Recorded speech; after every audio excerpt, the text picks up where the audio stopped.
Telugu anchors Rashmi Gautam versus Suma Kanakala. వీళ్ళిద్దరి మధ్య ఈ వీడియోలో డిఫరెన్సెస్ చూద్దాం. రష్మి రియల్ నేమ్ వచ్చేసరికి Rashmi Gautam and nick name వచ్చేసరికి రష్మి రేష్మి. సుమ రియల్ నేమ్ వచ్చేసరికి పల్లసన్న పాచిపెట్టాల సుమ మీనన్, నిక్ నేమ్ వచ్చేసరికి సుమ కనకాల. రష్మి 27 ఏప్రిల్ 1988న విశాఖపట్నం ఆంధ్రప్రదేశ్లో జన్మించింది. ప్రస్తుతం తన ఏజ్ 38 ఇయర్స్. సుమ 22 మార్చ్ 1975న పాలక్కడ్ కేరళలో జన్మించింది. ప్రస్తుతం తన ఏజ్ 51 ఇయర్స్. రష్మి ప్రొఫెషన్ వచ్చేసరికి యాక్టర్స్ మరియు యాంకర్. హైట్ వచ్చేసి 5 feet 6 inches మరియు వెయిట్ వచ్చేసరికి 58 kilograms. సుమ ప్రొఫెషన్ వచ్చేసరికి యాక్టర్స్, యాంకర్, ప్రొడ్యూసర్. హైట్ వచ్చేసి 5 feet 6 inches, వెయిట్ వచ్చేసి 60 kilograms. రష్మి గ్రాడ్యుయేషన్ పూర్తి చేసింది, అలాగే జబర్దస్త్ షోతో ఫేమస్ అయింది.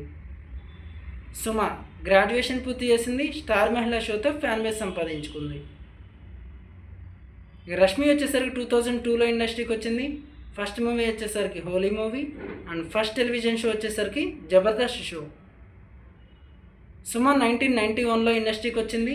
ఫస్ట్ మూవీ వచ్చేసరికి కళ్యాణ ప్రాప్తిరస్తు, ఫస్ట్ టెలివిజన్ షో అమరావతికి కాతయ్యింది.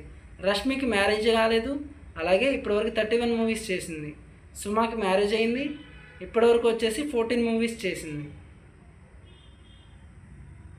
ఇక రష్మి రిలీజన్ వచ్చేసరికి హిందూ, నేషనాలిటీ వచ్చేసి ఇండియన్. సుమ రిలీజన్ వచ్చేసరికి హిందూ, నేషనాలిటీ వచ్చేసి ఇండియన్.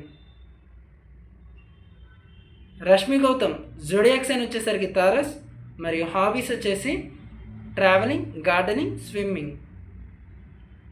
సుమ జోడియాక్ సైన్ వచ్చేసరికి ఏరియస్ మరియు హాబీస్ వచ్చేసి ప్లేయింగ్ వీణా, యాంకరింగ్, సింగింగ్. రష్మికి వచ్చేసరికి ఇన్స్టాగ్రామ్లో 4.9 million ఫాలోవర్స్ ఉన్నారు, అలాగే సుమ కనకాలకు వచ్చేసరికి 3.2 million ఉన్నారు. ఇక యూట్యూబ్లో వచ్చేసరికి రష్మి గౌతమ్కి 460K, అలాగే సుమకు వచ్చేసరికి 1.54 million. ఈ ఫేస్బుక్లో వచ్చేసరికి రష్మికి 5.1 million, అలాగే సుమ కనకాలకు వచ్చేసరికి 4.2 million. ట్విట్టర్లో వచ్చేసరికి రష్మికి 7.48 lakhs, అలాగే సుమకు వచ్చేసరికి 56.4K. వీళ్ళిద్దరిలో మీ ఫేవరెట్ యాంకర్ ఎవరో కామెంట్ చేయండి.